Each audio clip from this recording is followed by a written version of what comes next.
नमस्कार, आप देख रहे हैं जनसंवाद 24x7। राष्ट्रीय राजधानी दिल्ली, जहां पर बुलडोजर थमने का नाम नहीं ले रहा। बुलडोजर का हमला झुग्गी झोपड़ियों पर हो रहा है उन कब्जेदारों पर जिन्होंने सरकारी जगह पर अपने मकान, अपनी झुग्गी झोपड़ी, आशियाने बना रखे हैं। लगातार देखा जा रहा है कि दिल्ली में चाहे शास्त्री पार्क हो, शीलमपुर हो, ब्रह्मपुरी हो, द्वारका हो, वजीरपुर हो, ख्याला हो, इन सभी जगहों पर बुलडोजर सर पर दौड़ लगा रहा है, गरीबों को उजाड़ रहा है। यहाँ पर जब जानकारी ली जाती है तो बताया जाता है कि यह सरकारी जमीन है, यहाँ पर जो निर्माण है वह अवैध है। सही बात है, निर्माण अवैध है, पर क्या गरीबों ने बिना सरकारी अधिकारियों के, बिना नेताओं की मर्जी के, बिना सरकारी इच्छाओं के, बिना सरकार की इच्छाओं के क्या सरकारी जगह पर कब्जा कर लिया?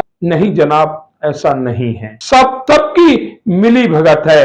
अब उसका खामियाजा वह जनता भुगत रही है जिसके आशियाने टूट रहे हैं, जो घर से बेघर हो रहे हैं। यहाँ पर देखा जा रहा है वजीरपुर में, जहां पर आज बुलडोजर चल रहा था, रेलवे लाइन के नजदीक कॉलोनी थी जिसे पूरी तरह से ध्वस्त किया जा रहा है। बताया जा रहा है कि इस बस्ती की वजह से रेल के परिचालन में असुविधा होती है और बिना बताए बुलडोजर पहुंच जाता है, तो आशियाने तोड़ना शुरू कर देता है। आशियाने तोड़ने की इजाजत देने वाली दिल्ली की मुख्यमंत्री केदारनाथ और बद्रीनाथ, हरिद्वार, ऋषिकेश की यात्रा पर हैं। क्या उन्हें गरीबों का दर्द याद नहीं है? या झुग्गी झोपड़ी जो वोटर था झाड़ू का, इसकी वजह से इनको निशाना बनाया जा रहा है?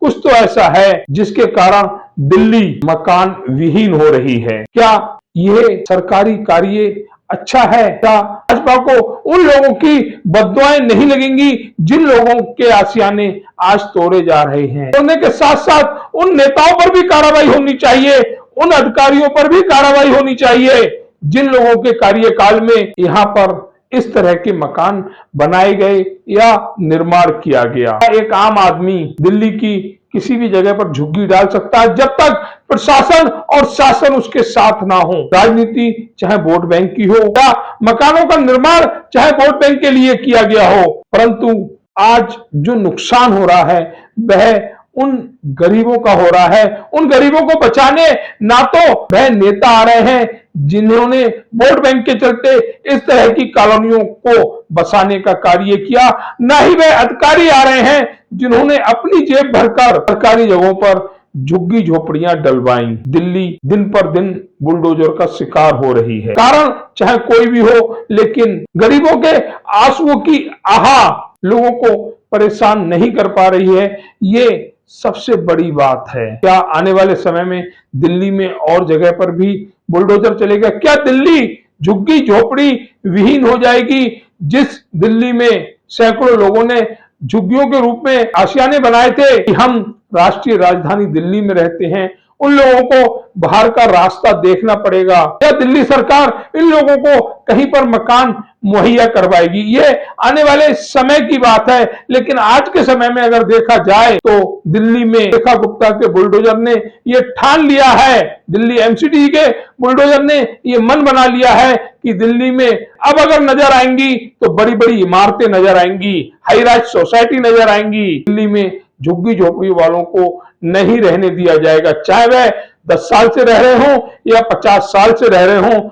दिल्ली उनको खाली करनी होगी। लोगों ने कहे, भाजपा के उन नेताओं ने 100 दिन के कार्य में बुलडोजर को भी गिनाया है, लेकिन यह नहीं गिनाया कि इस बुलडोजर ने सैकड़ों लोगों को, हजारों परिवारों को बेघर कर दिया, जिनका अपना घर था, जो अपनी गुजर बसर करते थे, उस गुजर बसर पर बुलडोजर फिरवा दिया। क्या दिल्ली उन्हें माफ कर पाएगी? की खबर आपको लगती है अच्छी और सच्ची तो हमारे चैनल को लाइक और सब्सक्राइब करें, बेल आइकन बटन को प्रेस करना ना भूलें, जिससे कि हमारे और आपके बीच की दूरी कम हो, हम हमेशा आपके साथ अपडेट रहें।